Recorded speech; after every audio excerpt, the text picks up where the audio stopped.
Messieurs, dames, bonjour. En ce soir-là, mais oui, nous connaissons-nous. On voulait vous compter avec autres à une émission tout neuf, non c'est Jou ka ouvert. Parce que nous vivons d'autres gens. Et c'est nous-mêmes, petit à pays là. Jou ka ouvert, c'est chaque semaine. Nouvelle table zip, parole à tout le monde et causer en nous avec des invités. Écoutez les oblés, les OP. Si les réseaux et si radio nous tombons d'accord. Vous comptez à dans les commentaires avec l'honneur et respect. En nous aller, Jou ka ouvert.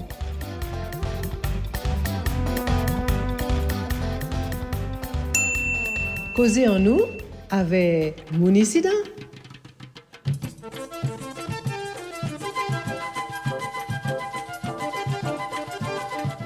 Deuxième épisode.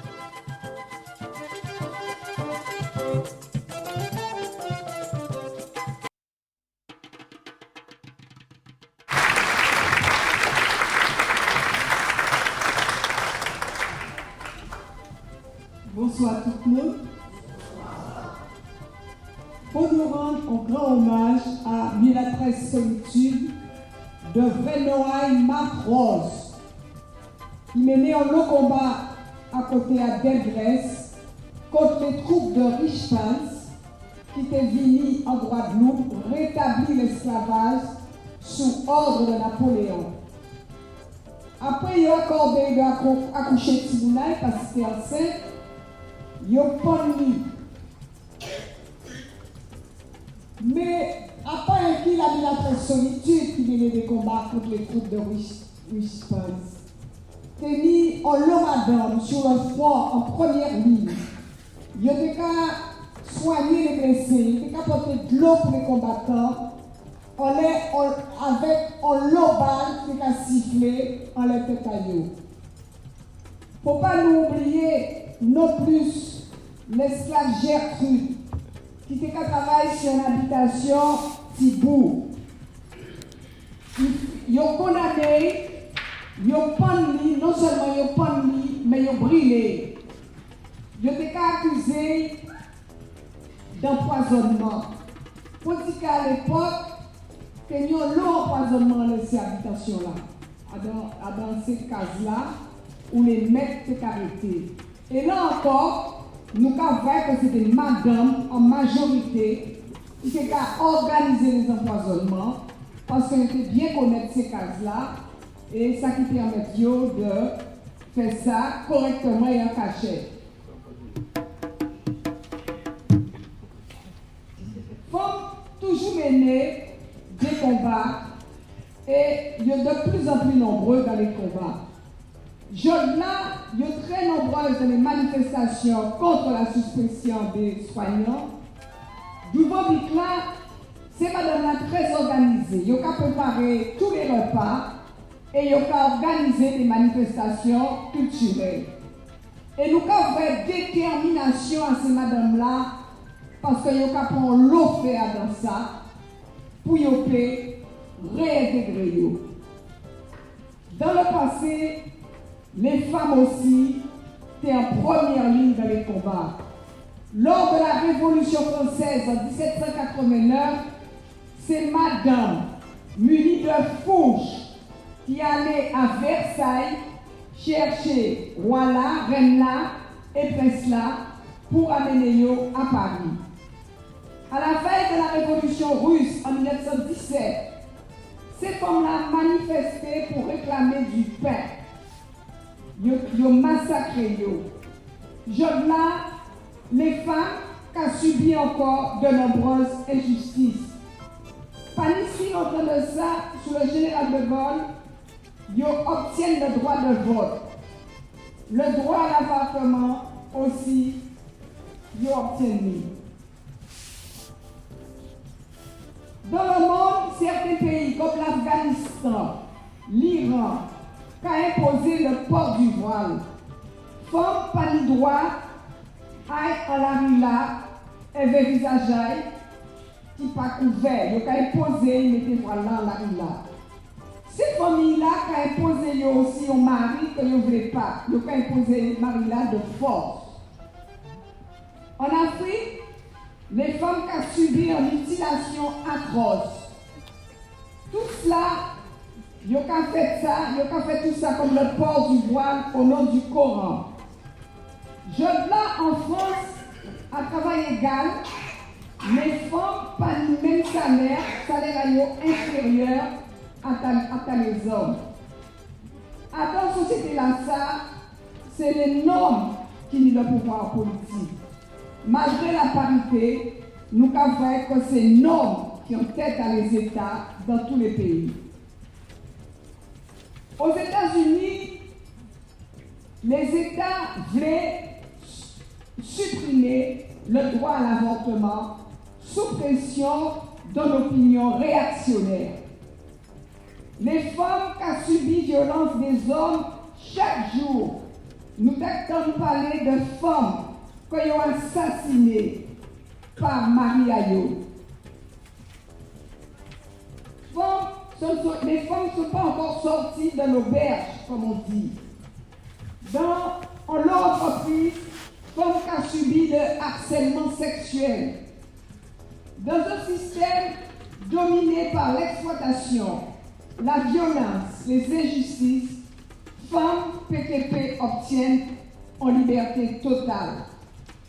Nous avons envoyé, nous avons dit qu'il faut changer le système là ça pour que les femmes soient libérées, que les libérées eux-mêmes. Voilà, santé de la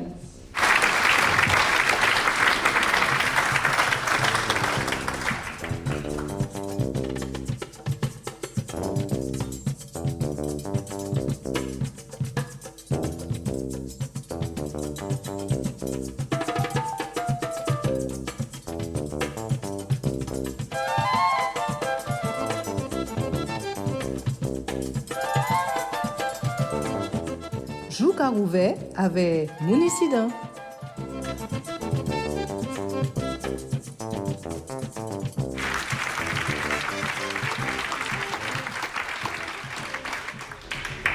Bien, bonsoir à tous. Donc je suis effectivement enseignante et on me connaît ces jours-ci dans le cadre de la lutte contre l'obligation vaccinale avec la FAENSMCL, dont vous voyez les images ici, et Myriam Desétages, notre ancienne secrétaire générale, nous envoie ses amitiés fraternelles. Elle n'est pas encore disponible à être dans le monde, puisqu'elle a perdu son mari il n'y a pas trop longtemps. Elle termine son deuil, mais nous embrasse tous. Et donc, FAENSMCL, Syndicat national des collèges et lycées, c'est un militantisme de tous les jours, je dirais. Ça prend beaucoup de place. Le secrétaire général de notre organisation est ici présent, Teddy Tampon. Voilà, merci Teddy d'être là. Et donc c'est vraiment, je dirais, collé à notre existence. Quand on prend des responsabilités sur le plan syndical, c'est une inclusion dans votre vie. Et il faut faire corps avec, et il faut que la famille aussi fasse corps avec. Donc quelques images défilent, vous voyez un peu. J'ai commencé avec le parti politique des Verts à être connu. J'ai été connu au niveau du LKP, où on a vu les images. Et avec les Verts au sein du LKP, cette notoriété médiatique fait que même quand vous allez faire vos courses, même quand vous voulez être un petit peu à part, il y a toujours quelqu'un qui dit « Ah, la dame des Verts, ah, la dame de café, ah !»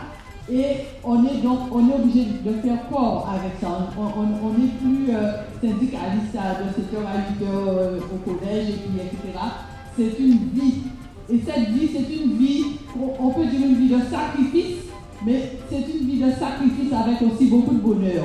Parce que quand on a atteint les objectifs, quand on voit que les souffrances des autres sont atténuées, quand on voit qu'on gagne des combats qui au départ paraissaient impossibles à gagner, eh bien, ça nous fortifie. Alors, en tant que syndicaliste, si j'ai un témoignage à faire, c'est déjà dire que il y a ceux qui m'ont fait.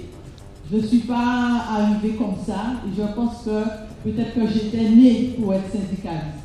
Et je peux, si vous le permettez, rendre hommage à mon père qui nous a quittés au mois d'août, qui était vraiment quelqu'un qui a compté beaucoup dans ma formation, dans l'esprit que j'ai, dans la façon de voir les choses. C'était pour son époque un grand, parce qu'il était parti faire des études supérieures, il était ingénieur agronome. Et je crois que l'écologie, tout ce que j'ai en moi, puisque comme je dis, l'écologie, c'est la base de tout, c'est la famille, c'est la planète, c'est les hommes, et c'est des relations entre les hommes. Et c'est ça qui fait un syndicaliste. Et donc, je remercie donc mes parents. Ma mère aussi a été une syndicaliste engagée.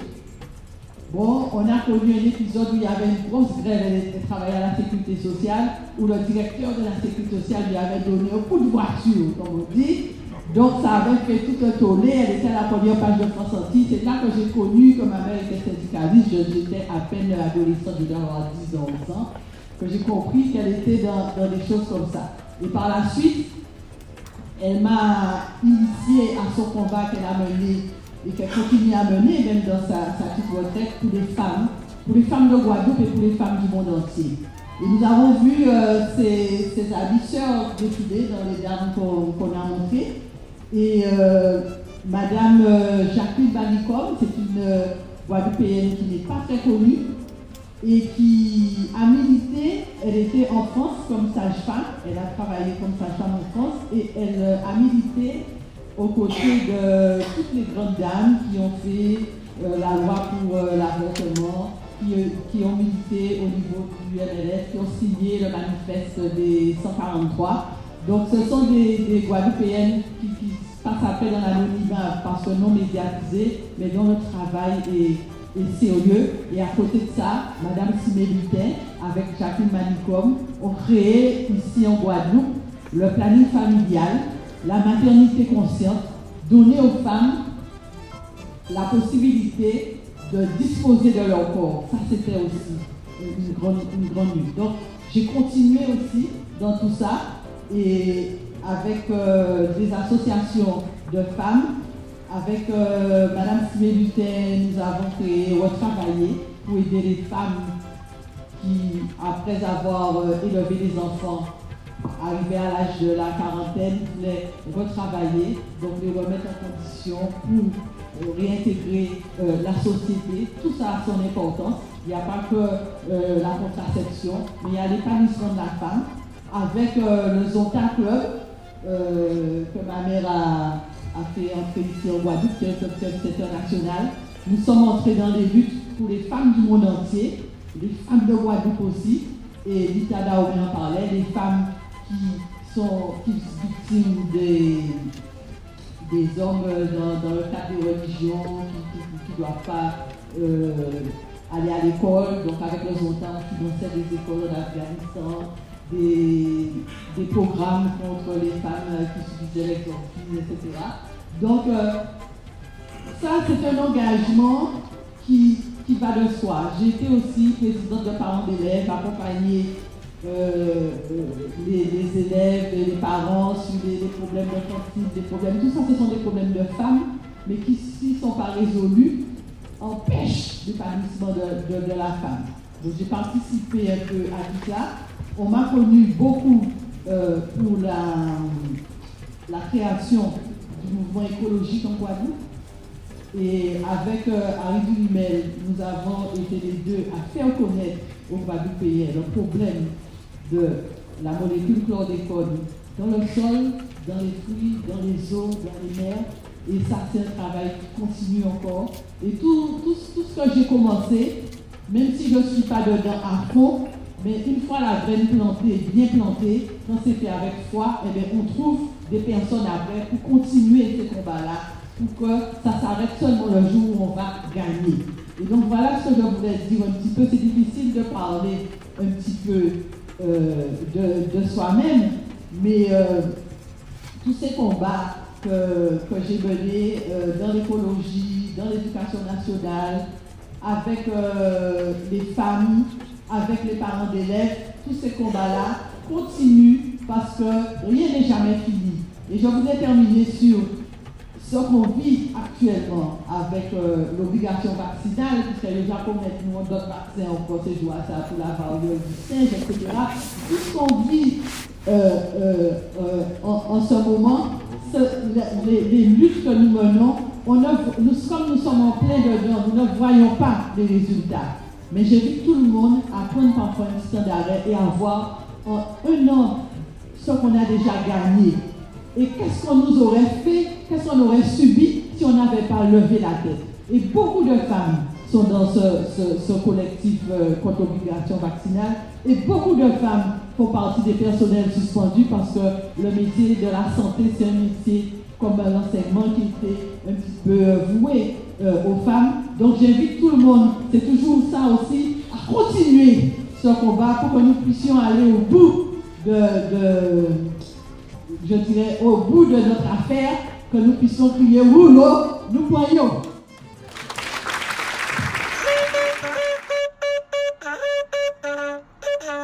Attention, épisode là ça pour qu'au bout. Suivez ça de près pour Zopéton, prochain épisode là.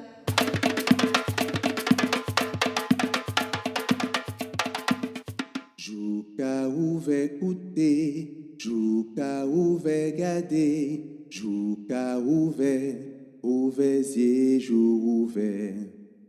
Jouka ouvert écouter, jouka ouvert garder.